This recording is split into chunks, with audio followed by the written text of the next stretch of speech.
नमस्कार दोस्त, आज की वीडियो में समझेंगे class 12th physics chapter number 6 धारा परिपथ तथा किरचॉफ के नियम। और इस चैप्टर में आपको धारा परिपथ यानी परिपथों के बारे में पढ़ना है। जो चालक होते हैं रास्ताएं यानी तार, जो चालक होते हैं चालकों के बारे में पढ़ना है। और चालकों के संबंधित कुछ किरचॉफ ने नियम दिए, उन नियमों के बारे में हम लोग चर्चा करेंगे। तो चलिए स्टार्ट करते हैं। तो सबसे पहले इसमें हम कुछ चीज़ समझेंगे। जैसे चैप्टर को समझने से पहले हमें कुछ पॉइंट या कुछ चीज़ें समझनी बहुत ज़रूरी है। तो चलिए उन्हें पहले समझते हैं, उसके बाद हम चैप्टर को स्टार्ट करेंगे। और ये जो मैं चीज़ें बताने वाला हूँ ये आप लोग भी नोट करें, क्योंकि इस चैप्टर में सबसे ज़्यादा प्रयोग होने वाला है। जो मैं चीज़ें बताने वाला हूँ ये आपके इसी चैप्टर से ही हैं और मेन टॉपिक हैं, ध्यान रखें, क्योंकि ये टॉपिक जो मैं बताने वाला हूँ ये एग्जाम में भी कई बार पूछे जा चुके हैं। और इससे पहले मैं आपसे कहूँ, यदि आप लोग नए स्टूडेंट हैं, ये शुरुआत से पढ़ना चाहते हैं फिजिक्स, तो हमारे चैनल यूनिक ज्ञान एकेडमी को सब्सक्राइब करें। और सब्सक्राइब करने के लिए मैंने आपको बताया, जब आप सर्च करेंगे यूनिक ज्ञान एकेडमी, यूनिक ज्ञान एकेडमी, जैसे आप ये सर्च करेंगे तो आपको एक लोगो मिलेगा इस प्रकार का बना हुआ, ऐसे बना हुआ लोगो आपको मिलेगा। ये इस प्रकार का लोगो बना और यहाँ पर बहुत सी बुक्स रखी होंगी। यहाँ पर लिखा हुआ यूनिक ज्ञान एकेडमी, ये होगा हमारा लोगो। इस प्रकार का आपको लोगो मिलेगा। और जैसे ही आप इसे सर्च करेंगे, जब आप इसे करेंगे सर्च, तो आपको ये लोगो दिखाई पड़ेगा। और इस लोगो पर क्लिक करेंगे। जब आप इस लोगो पर क्लिक करेंगे, क्लिक करने के पश्चात आपको 3 ऑप्शन मिलेंगे। वो 3 ऑप्शन क्या होंगे? एक ऑप्शन होगा होम का, होम, पहला ऑप्शन जो होगा होम का। और दूसरा ऑप्शन होगा वीडियो का यानी वीडियोज का होगा। और तीसरा ऑप्शन होगा प्लेलिस्ट का। तो आपके पास 2 ऑप्शन रहेंगे। यदि आप वीडियो में जाते हो तो आपको ये सभी वीडियो मिल जाएंगी। मान लेते हैं जो आप पहली वीडियो आपको मिलेगी वो 1 या 2 दिन में लोड हुई होगी, वो मिलेगी। दूसरी मिलेगी वो 3 दिन पहले। जो तीसरी मिलेगी 4 दिन पहले, मान लेते हैं। चौथी मिलेगी 5 दिन पहले। तो यदि आप सीरियल से क्रम वाइज लोडिंग के अनुसार यानी जो जिस हिसाब से लोड हुई है उस हिसाब से पढ़ना चाहते हैं तो यहाँ से पढ़ सकते हैं। और प्रत्येक वीडियो में टाइटल भी लिखा हुआ है, थंबनेल पे उसमें प्रत्येक चीज़ लिखी गई, जो पढ़ाया गया उस वीडियो में वो सब चीज़ें लिखी हैं। और इसके अतिरिक्त यदि आप प्लेलिस्ट में एक तरफ से जाएँ, यदि आप फिजिक्स पढ़ना चाहते हैं या केमिस्ट्री पढ़ना चाहते हैं तो आपके लिए प्लेलिस्ट बेटर रहेगा। आप प्लेलिस्ट में जाएंगे, प्लेलिस्ट में आपको मिलेगा केमिस्ट्री क्लास 12, एक ये मिलेगा। और फिर मिलेगा न्यूमेरिकल सभी यानी सभी अंक के प्रश्न कक्षा 12 फिजिक्स। और एक आपको फिजिक्स जो है प्लेलिस्ट मिलेगी, फिजिक्स पढ़ें एकदम शुरुआत से, फिजिक्स पढ़ें एकदम शुरुआत से। जब आप उस प्लेलिस्ट पर क्लिक करेंगे तो आपको फिजिक्स शुरुआत से एकदम सभी चैप्टर मिलेंगे। और मैं आपको बता दूं, इस प्लेलिस्ट में पहले जो आपको मिलेंगे, जो पहली जो शुरुआत से वीडियो पड़ी हैं, वो आपकी सेकंड फिजिक्स के पार्ट 1 से, फिर पार्ट 2, फिर पार्ट 3, फिर पार्ट 4, फिर पार्ट 5, यानी पार्ट 5 तक सेकंड वीडियो आपको मिलेगी।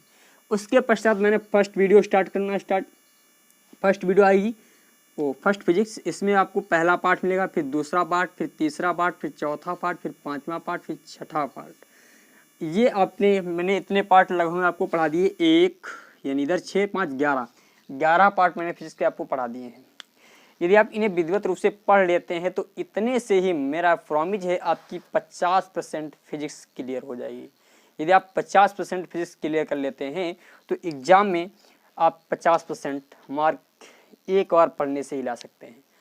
और ये वीडियो लगभग में 38-40 हुई है, ज़्यादा वीडियो भी नहीं है। 38-40 वीडियो को देखने से यानी 38 से 40 दिन में आपकी तैयारी 50% और शेष 38 से 40 वीडियो और बनेगी, उनसे आपकी 100% तैयारी हो जाएगी। तो इसीलिए आपको सबसे पहले एक कार्य करें, चैनल को सब्सक्राइब करें और एक तरफ से प्रत्येक वीडियो को देखना स्टार्ट करें डे बाई डे। मान लीजिए अभी आपको फिजिक्स पढ़नी है तो शुरुआत से 40-50 दिन फिजिक्स को दीजिए अच्छी तरीके से और विधिवत रूप से तैयारी कर लो। फिर केमिस्ट्री को दीजिए। इस प्रकार आपकी तैयारी बहुत अच्छी तरीके से हो जाएगी, क्योंकि समय सीमित है और 2022 बोर्ड एग्जाम के लिए अत्यंत उपयोगी सिद्ध होंगे ये सभी वीडियो। तो चलिए स्टार्ट करते हैं। जो हमारे चैप्टर का नाम है धारा परिपथ तथा किरचॉफ के नियम।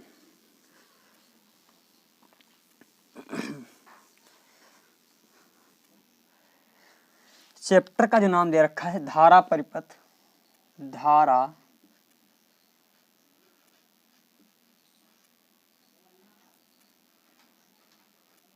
परिपथ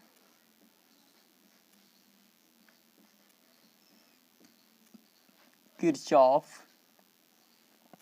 के नियम, धारा परिपथ तथा किरचॉफ के नियम, इनको हम लोग समझते हैं। धारा परिपथ तथा किरचॉफ के नियम, ये चैप्टर का नाम है। इस चैप्टर को पढ़ने के लिए कुछ चीज़ें हमें सबसे पहले समझनी है और वो आप लोग भी कॉपी पे नोट करेंगे। जैसे हमें समझिए सेल क्या होती है, जो हम सेल प्रयोग करते हैं, सेल क्या है। तो सेल क्या होती है, जैसे हम लोग अपने रेडियो में और दीवार घड़ी में जो हम सेलें डालते हैं वो किस प्रकार की, जैसे मोबाइल में एक बैटरी यूज होती है, वो भी एक प्रकार की सेल ही है, क्योंकि बैटरी जो है बहुत सेलों के समूह को हम लोग क्या कह देते हैं, बैटरी। जो हमारी मोबाइल की बैटरी है उसमें बहुत सी सेलें लगी हैं। अब देखें सेल क्या होती है। सेल एक ऐसा पात्र है जिसमें वैद्युत तथा रासायनिक ऊर्जाओं में परिवर्तन किया जाता है। सेल एक ऐसा पात्र है, इसमें लिखेंगे सेल एक ऐसा पात्र है, सेल एक ऐसा पात्र है, ऐसा पात्र है जिसमें वैद्युत तथा रासायनिक ऊर्जाओं में परिवर्तन किया जाता है, सेल कहलाती है। सेल कहलाती है मतलब सेल क्या है, यानी एक ऐसा पात्र है जिसमें वैद्युत तथा रासायनिक ऊर्जाओं में परिवर्तन किया जाता है। वैद्युत ऊर्जाओं तथा रासायनिक ऊर्जाओं में क्या करते हैं, परिवर्तन करते हैं, उसी को हम लोग कहते हैं सेल। जैसे एग्जाम्पल के लिए समझ लें, ये मैंने क्या किया, एक पात्र ले लिया, ये मैंने पात्र ले लिया और इसमें मैंने NaCl यानी नमक का विलयन भर दिया। ये जो है नमक का विलयन भर दिया। जब मैंने नमक का विलयन इसमें भर दिया और ये मैंने राड डाल दी एक, ये जो है आयरन की राड मैंने डाल दी और यहाँ पर एक डाल दी, ये आयरन की और ये एल्यूमिनियम की राड। ये एल्यूमिनियम की राड है और ये आयरन की राड है। एक एल्यूमिनियम की राड है और एक आयरन की राड है। अब देखें ये दोनों जब राडें हैं और इसमें क्या होता है, जैसे मैं नमक में डालता हूँ, ये आप लोग साधारण प्रयोग घर पर भी कर सकते हैं अपने आप। ये जो है प्रयोग करने के लिए आपको कहीं ज़्यादा इंस्ट्रूमेंट की आवश्यकता नहीं पड़ेगी, या आप स्वयं अपने आप घर पर ही कर सकते हैं। देखें मैंने क्या किया, यदि इनको आपस में जोड़ दें, या मान लेते हैं इसे हम इसके अपनी जीभ में लगाएं। यदि अपनी जीभ में लगाता हूँ तो क्या होता है, यहाँ से कुछ अजीब सी करंट जैसा मालूम होता है। जब इन दोनों तारों को मैं अपनी जीभ में लगाता हूँ तो कुछ अजीब सा करंट जैसा मालूम होता है। मतलब इतने करंट से भी बल्ब नहीं जलेगा, क्योंकि ये रासायनिक, ये दोनों भाई रासायन है भाई, ये तो केमिकल हो गया और ये भाई रासायनिक पदार्थ ही मेटल हैं। अब यही क्रियाकलाप में बहुत सी सेलों को, यानी इस प्रकार से बहुत से पात्रों में यही क्रियाकलाप कर लूँ, 2-4 पात्र ऐसे इकट्ठा कर दूँ इस प्रकार।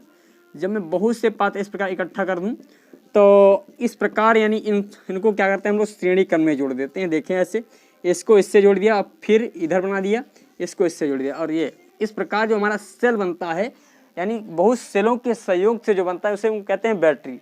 जैसे हमारी जो बैटरी जो हम लोग यूज करते हैं 12 वोल्ट वाली और 10 वोल्ट की, उसमें 17 प्लेटें कहते हैं, 18 प्लेटें की जो है वो प्लेटें नहीं होती हैं, वो इस प्रकार के इलेक्ट्रोड ही होते हैं। जो आपको अपनी बैटरी में आप लोग देख सकते हो, आपको जो दिखाई पड़ती हैं पतली पतली पत्तियाँ जैसी, वो आपकी इलेक्ट्रोड का कार्य करती हैं, और वो जो होती हैं वो श्रेणी क्रम में जुड़ी होती हैं।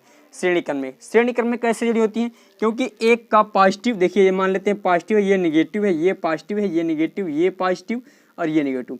एक का पॉजिटिव दूसरे के निगेटिव से जुड़ा होता है, ये होता है श्रेणी क्रम। और समांतर क्रम क्या होता है, सभी के पॉजिटिवों को, सभी के पॉजिटिव सिरे को एक बिंदु से और नेगेटिव सिरे को एक बिंदु से। सपोज के लिए जैसे मान लेते हैं ये एक सेल है और ये सेल है और ये सेल है। इन सेलों का ये पॉजिटिव हिस्सा, ये सभी का पॉजिटिव हिस्सा, ये निगेटिव हिस्सा है। ये पॉजिटिव हिस्से को मैंने एक तरफ से जोड़ दिया इस प्रकार, और निगेटिव को भी मैंने क्या किया, एक पॉइंट से जोड़ दिया। इस प्रकार का जो संयोजन कहलाता है समांतर क्रम संयोजन। और ये हमारा श्रेणी क्रम संयोजन है। ये हमारा कौन सा संयोजन है? श्रेणी क्रम संयोजन। ये समांतर क्रम संयोजन है। अब देखें यहाँ पर मैंने क्या बताया सेल को। सेल क्या होती है? एक ऐसा पात्र जिसमें वैद्युत तथा रासायनिक ऊर्जाओं में परिवर्तन किया जाता है, उसे हम कहते हैं क्या? सेल कहते हैं। और ये जो आपकी सेल होती हैं दो प्रकार की होती हैं। सेल आपकी दो प्रकार की होती हैं। पहली एक होती है वैद्युत रासायनिक सेल। पहली जो सेल होती है वैद्युत रासायनिक सेल, यानी वैद्युत रासायनिक सेल, वैद्युत रासायनिक सेल पहला ये। और एक दूसरा होता है विद्युत अपघटनीय सेल। दूसरा होता है विद्युत अपघटनीय सेल। विद्युत अपघटनीय सेल। अब इसमें हम लोग समझिए वैद्युत सेल क्या होती है और ये अपघटनीय सेल क्या होती है। देखें, अच्छा इसमें एक कार्य और भी कर सकते हैं। सेल एक ऐसा समायोजन, ये वैद्युत सेल का एक गुण होता है। ये वैद्युत सेल का एक गुण होता है। देखें वैद्युत सेल में होता क्या है? वैद्युत रासायनिक सेल। अब इसमें क्या होता है देखें, इस सेल में क्या होता है देखिए इस प्रकार। इसमें वैद्युत को यानी रासायनिक ऊर्जाओं को, देखिए ये मैंने केमिकल भर दिया, ये क्या है? केमिकल। ये रासायनिक है।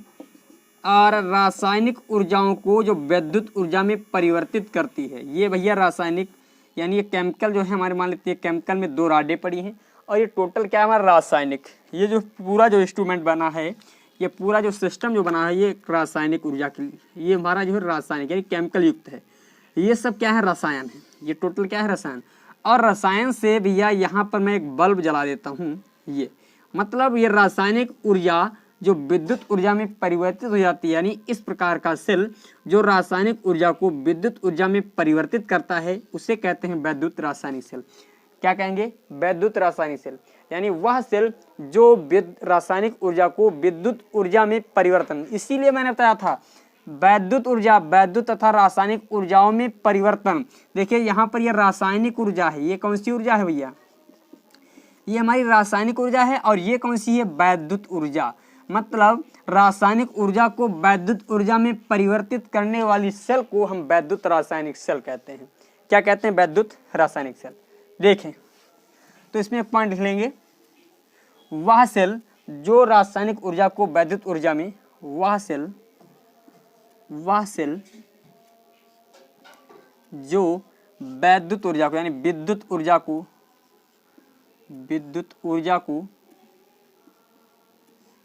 को रासायनिक ऊर्जा में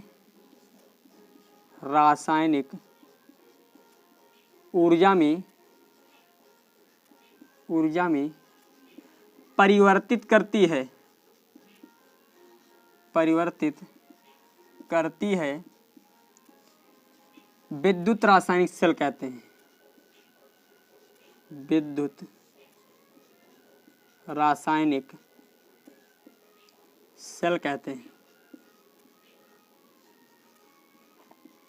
विद्युत रासायनिक सेल कहते हैं। क्या कहते हैं? वैद्युत रासायनिक सेल कहते हैं। यानी ऐसी सेल जिसके द्वारा रासायनिक ऊर्जा को विद्युत ऊर्जा में परिवर्तित किया जाता है, वैद्युत रासायनिक सेल कहलाती है। अब जो सेल की परिभाषा, ये सभी चीजें लिख लेंगे। वैद्युत अपघटनीय सेल आपको केमिस्ट्री में पढ़ने को मिलेगा। जो चैप्टर इस समय करंट समय जो चल रहा है चैप्टर आपका, उसी में आपको वैद्युत अपघटनीय सेल भी बताऊंगा। इस चैप्टर में आपको वैद्युत अपघटनीय सेल में यहाँ पर नहीं बताऊंगा। ये आपको समझना है तो आप केमिस्ट्री में आए और केमिस्ट्री क्लास लीजिए विधिवत रूप से। एक एक वीडियो को देखिए, आपको चीजें समझ में आएंगी। अब इसमें जो डिफिनेशन लिखने योग्य है, ये सभी लिख सकते हो। ये तो वैद्युत रासायनिक सेल हो गई। और एक इसकी परिभाषा दूसरी क्या हो जाती है?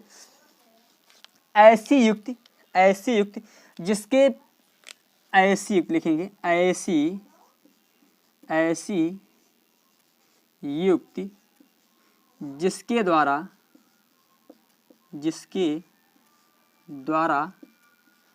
आवेशों के प्रवाह को ऐसी युक्ति जो आवेशों या जिसके द्वारा आवेशों के प्रवाह को निरंतर बनाया रखे जा सका।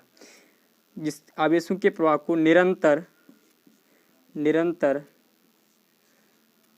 ऐसी युक्ति जिसके द्वारा जो ऐसी युक्ति जो लिखेंगे ऐसी युक्ति जो आवेशों के प्रवाह को निरंतर बनाए रखती है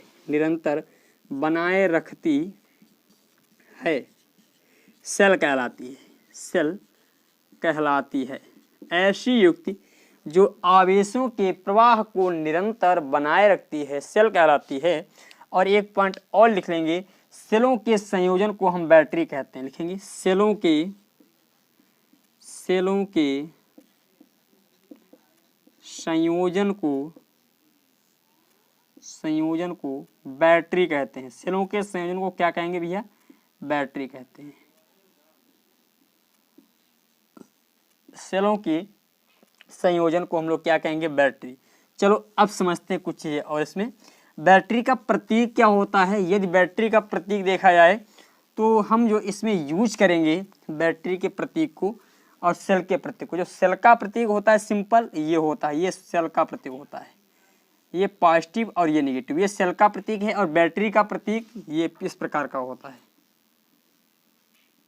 यानी बहुत सारी सेल हम लोग क्या करते हैं? जोड़ देते हैं, ये हमारी बन जाती है बैटरी। ये पॉजिटिव है, ये नेगेटिव, ये सेल है और ये बैटरी है। ये सेल है और ये बैटरी है। ये कुछ चीजें हैं। अब हम लोग समझते हैं सेल का विद्युत वाहक बल। यानी सेल का विद्युत वाहक बल क्या होता है? मतलब हम ये कहें आखिर सेल से करंट बाहर क्यों आता है, क्या कारण है?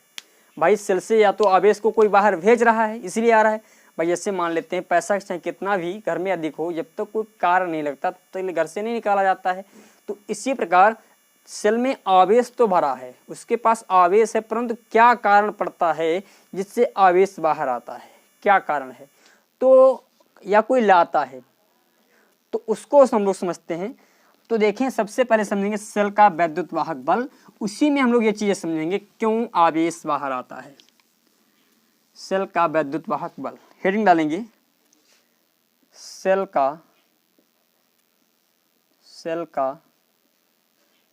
विद्युत वाहक बल। सेल का विद्युत वाहक बल।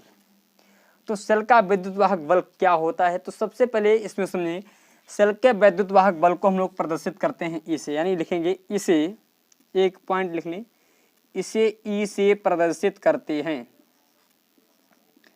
इसे ई से प्रदर्शित करते हैं।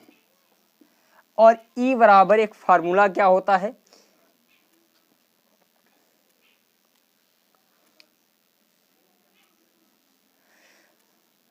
ठीक है। और मान लेते हैं इसे ई से प्रदर्शित करते हैं। तो हम यदि आपसे एक बात कह दें, क्यू आवेश को माना क्योंकि आवेश को बाहर लाना है भाई, इसी को हम लोग समझ लीजिए। ये देखिए बैटरी है, ये हमारी कोई बैटरी है, मान लेते हैं ये मैंने बैटरी बना रखी है, ये हमारी बैटरी है ये। और इसमें भाई वैद्युत अपघट्ट भरा हुआ है जो कि है रासायनिक ऊर्जा, और रासायनिक ऊर्जा को वैद्युत ऊर्जा में कन्वर्ट करना है हम लोगों को। इसमें से जो है, इसमें से देखिए ये आवेश बाहर क्यों, मान लेते हैं क्यू आवेश को बाहर लाने में जो कार्य करना पड़ा है वो डब्लू। और जो क्यू आवेश बाहर स्वयं ही नहीं आता है, क्यू आवेश को बाहर लाने के लिए बैटरी के द्वारा जो कार्य करना पड़ता है, बैटरी के द्वारा जो कार्य करना पड़ता है या बैटरी के द्वारा जो बल लगाना पड़ता है किसे, क्यू आवेश को बाहर लाने के लिए, उसी बल को हम क्या कहते हैं? वैद्युत वाहक बल। भाई ये बैटरी है, इसमें से क्यू आवेश तो हमारा यहाँ पर था और इसे हमें लेकर जाना है परिपथ में, इस चालक में यानी परिपथ में लेकर जाना है। तो उसके लिए भाई कुछ ना कुछ ताकत यानी धक्का लगाने की हमें जरूरत पड़ेगी। और वही जो धक्का लगाने में जो बल लगता है उसी को हम लोग कहते हैं वैद्युत वाहक बल। अब मैंने माना क्यू आवेश को प्रवाहित करने में, क्यू आवेश को प्रवाहित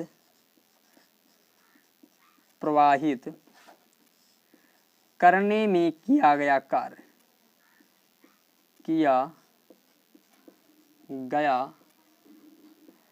कार्य W है। भैया Q आवेश को प्रवाहित करने में किया गया कार्य W है। यदि मैं कह दूं एकांक आवेश को प्रवाहित करने में किया गया कार्य, तो एकांक आवेश को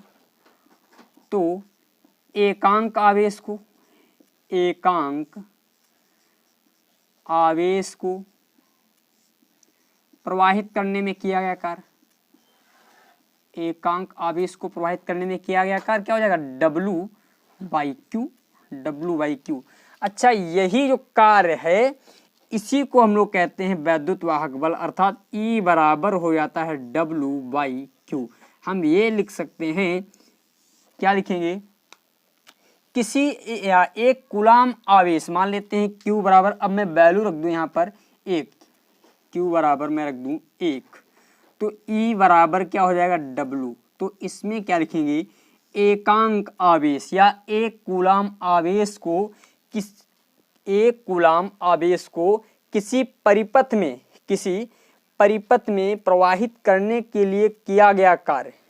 भाई एक कूलाम आवेश यानी Q बराबर मैंने क्या बताया, एक कूलाम आवेश को किसी परिपथ में प्रवाहित करने के लिए किया गया कार्य उस सेल का विद्युत वाहक बल कहलाता है। क्योंकि यहाँ पर E बराबर W आ गया तो Q बराबर क्या है 1, यानी एक कूलाम आवेश को किसी परिपथ में प्रवाहित करने के लिए किया गया कार्य ही क्या कहलाता है, सेल का विद्युत वाहक बल कहलाता है। इसमें लिखेंगे एक कूलाम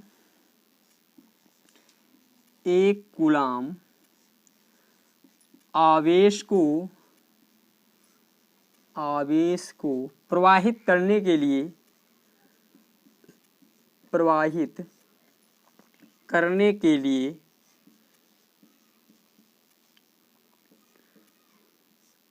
लिए एक कूलाम आवेश को परिपथ में, यहाँ पर लिखना, परिपथ में प्रवाहित करने के लिए किया गया कार्य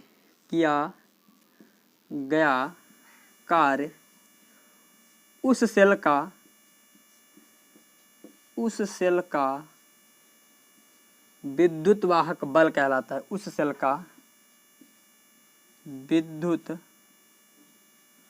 वाहक बल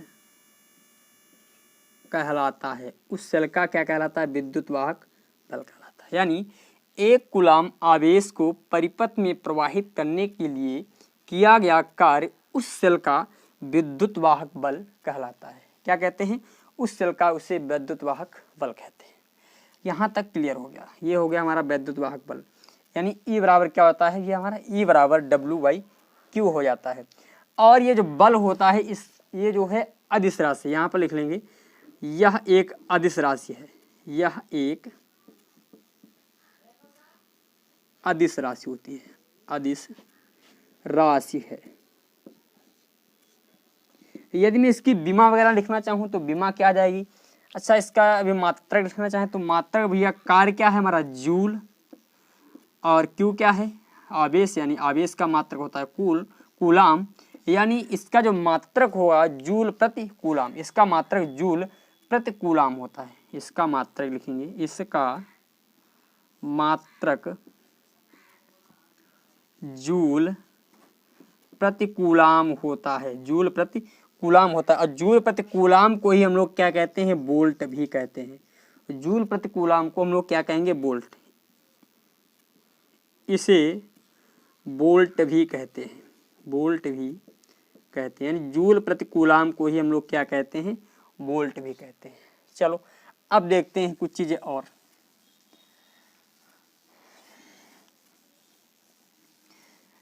ये तो इसका मात्रक हो गया। अब इसकी विमा समझते हैं, क्योंकि ये जो है मोस्ट इम्पॉर्टेंट रहेगा, ध्यान रखें।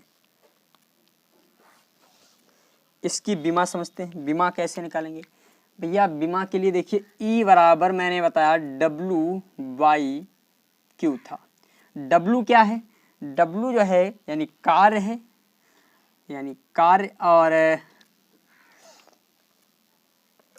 कार्य की जो विमा होती है वो हमारी क्या होती है, M/L/T², M/L² और T², ये होती है हमारी विमा, M/L/T²।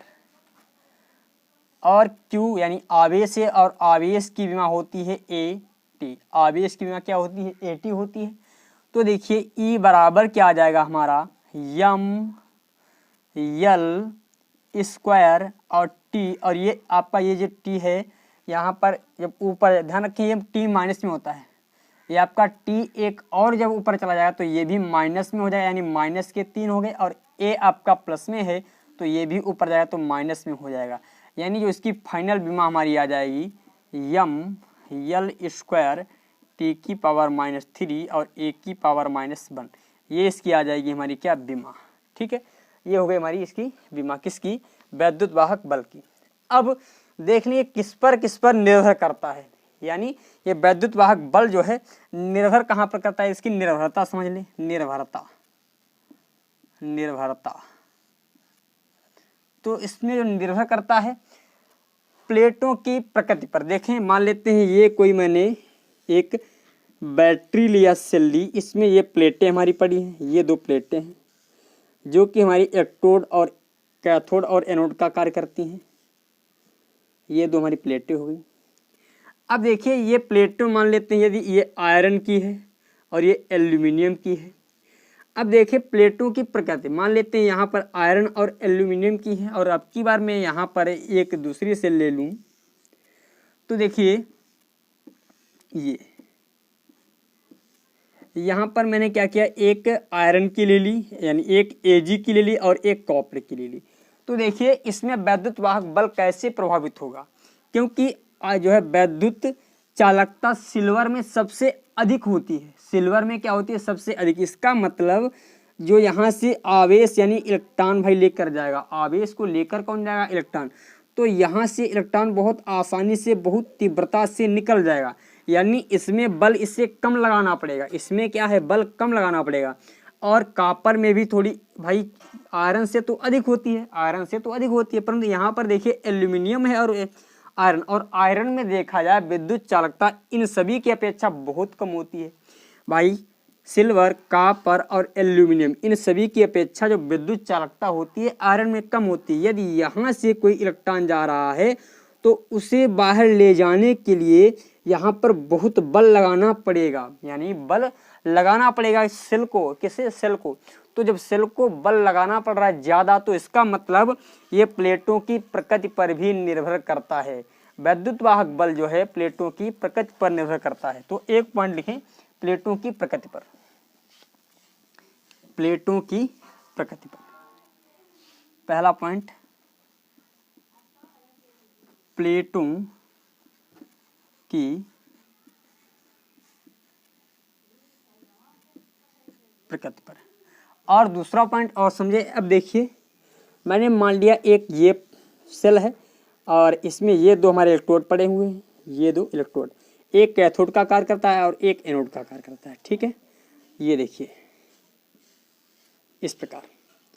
और इसमें क्या है, वैद्युत अपघट्ट भरा हुआ है। और जो वैद्युत अपघट्ट में भरा क्या है, वैद्युत अपघट्ट में जो हमारा भरा है NaCl भरा है, NaCl। और ये NaCl क्या होता है, ये बहुत जल्दी से टूट जाता है, Na पॉजिटिव और Cl नेगेटिव में, समझ लीजिएगा। और एक दूसरी सेल मैंने ये ले ली, ये बैटरी ले ली, मान लेते हैं ये है, और इस बैटरी में मैंने एक ये कैथोड डाल दिया, यानी एक कैथोड का कार्य कर रहा है, एक एनोड का कार्य कर रहा है।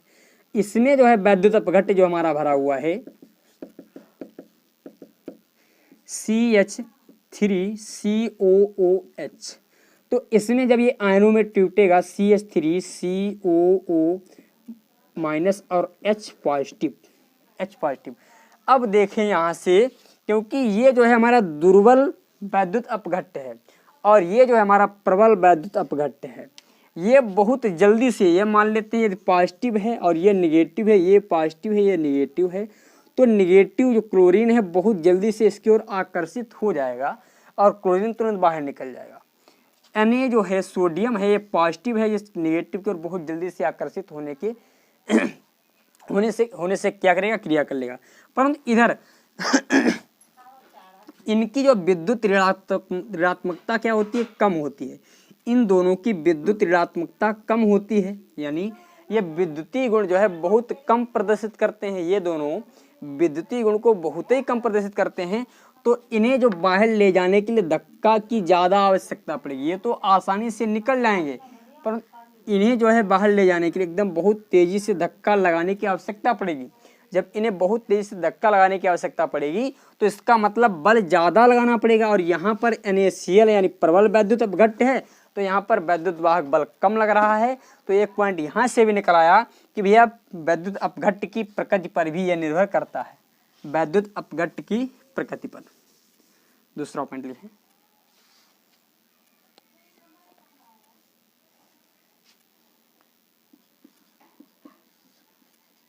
वैद्युत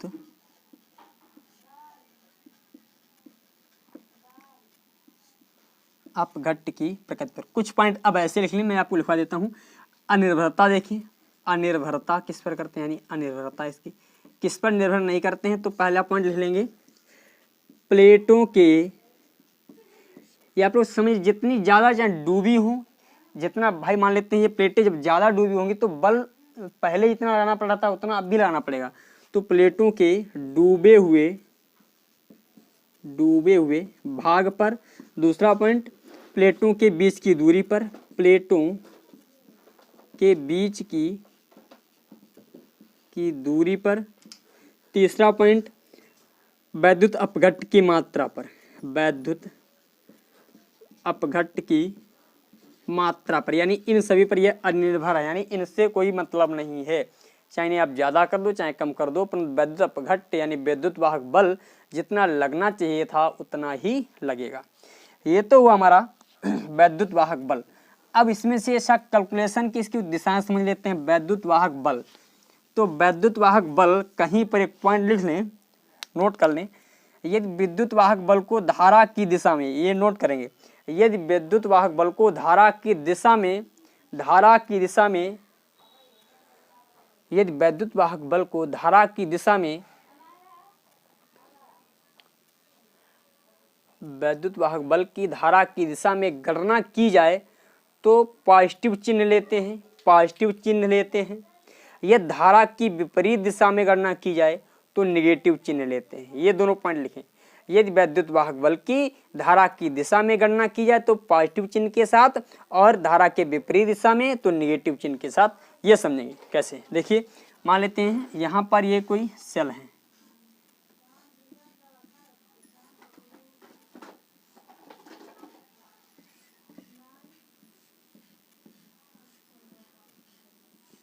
ये देखिए हमने क्या बताया,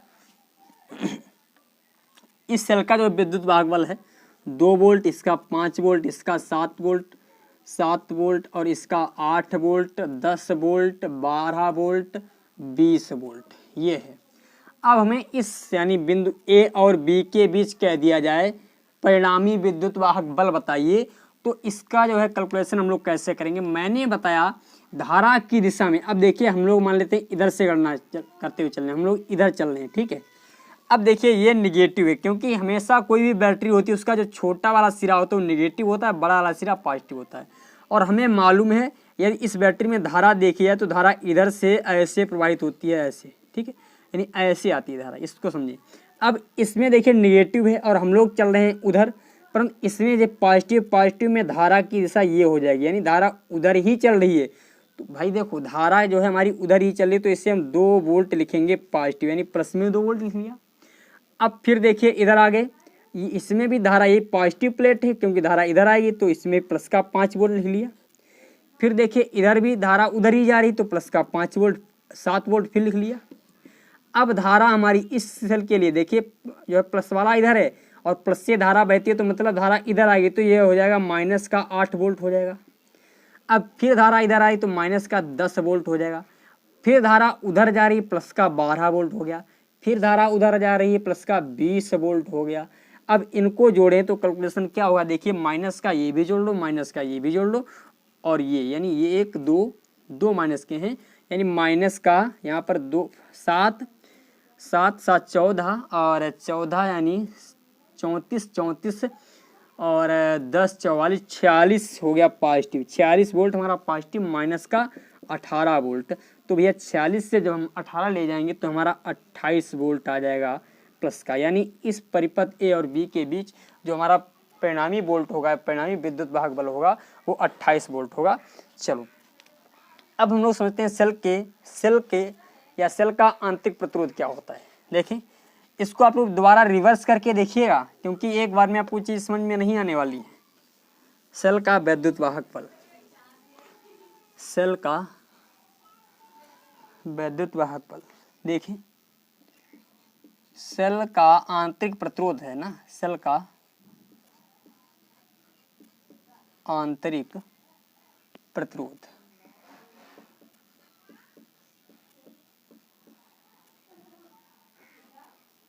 सेल का आंतरिक प्रतिरोध क्या होता है?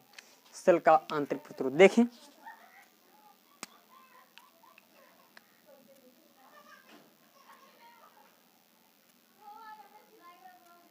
अब ये सेल का जो है हमारा ये वैद्युत वाहक बल है।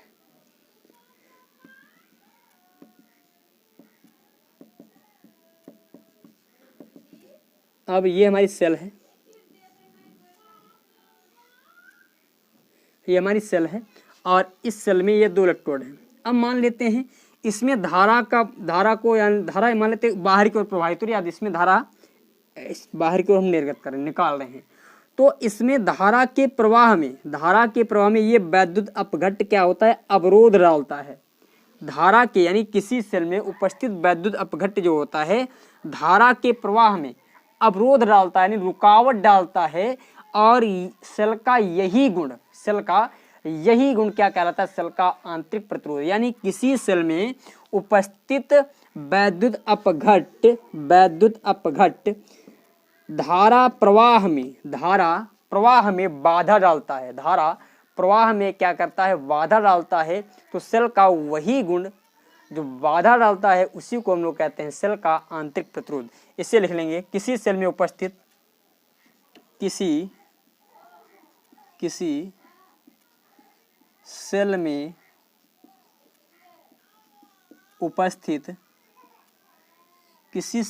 उपस्थित वैद्युत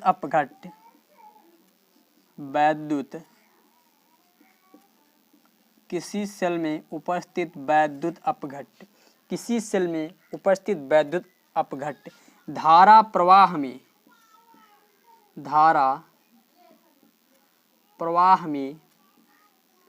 बाधा डालता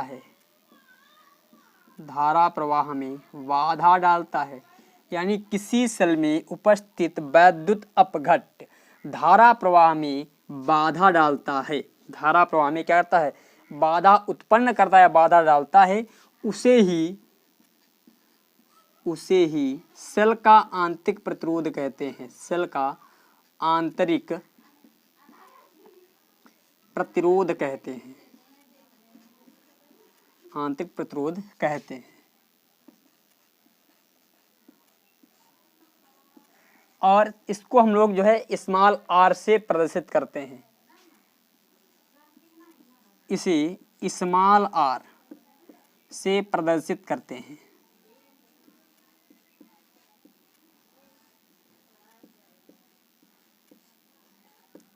इसे स्मॉल r से प्रदर्शित करते हैं।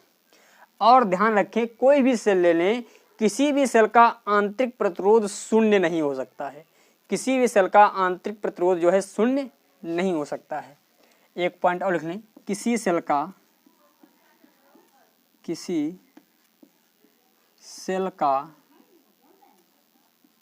आंतरिक प्रतिरोध शून्य नहीं हो सकता, शून्य नहीं होता है। अर्थात हम ये कह सकते हैं, अर्थात कोई भी सेल आदर्श सेल नहीं होती है, आदर्श सेल नहीं होती, कोई भी सेल जो है आदर्श सेल नहीं होती, ध्यान रखें।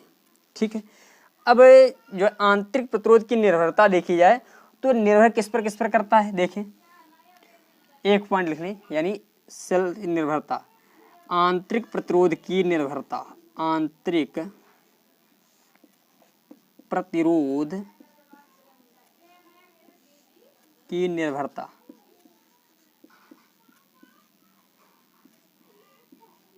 आंतरिक प्रतिरोध की निर्भरता। तो आंतरिक प्रतिरोध जो है भैया, क्योंकि ये प्रबल वैद्युत अपघट्ट पर निर्भर है, तो एक पहला पॉइंट भैया, प्रबल वैद्युत अपघट्ट जितना ज़्यादा होगा, प्रबल वैद्युत अपघट्ट यानी जितना ज़्यादा होगा, यानी इसकी मात्रा पर भी निर्भर करता है, मात्रा पर भी निर्भर करता है। पहला पॉइंट यानी वैद्युत अपघट्ट की मात्रा पर, वैद्युत अपघट्ट की मात्रा पर, क्योंकि ज़्यादा हुआ तो उतना ज़्यादा वैद्युत जो है लगेगा।